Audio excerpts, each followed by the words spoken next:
2, 3. Dah.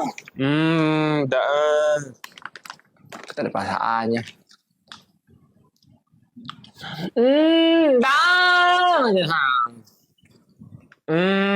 Dah. Ya. Tu macam nak terberak je.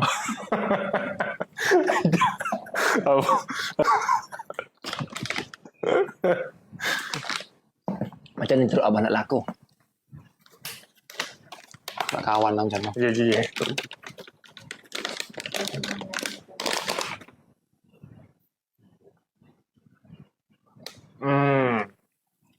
Rasanya harum dan manis. Dah. Bukan macam tu. Sini abang ajar. Tu orang tak nak beli. Masya Allah. Tabarakallah.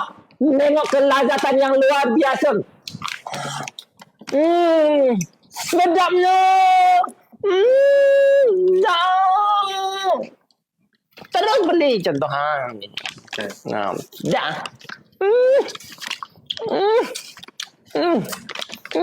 Dah. Contoh. Terus beli juga. Kesedapan mangga Papa Laris. Ya. Okay, kita usaha. Okay, 1, 2, 3. Masya Allah. Tabarakallah. Sedapnya. Itu je ke? Beli sekarang juga, okay? Jeruk mangga Papa Laris. Tu je. Yang seboleh Hamayan. Aman cakap lagi. Tadi dah belum Aman habis. Ha? Okay. Okay, 1, 2, 3. Tak habis lagi. Masya Allah.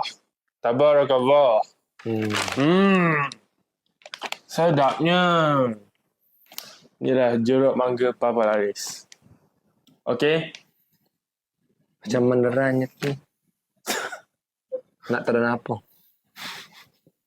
Kita nak jaga je cakap. Kita nak jaga je.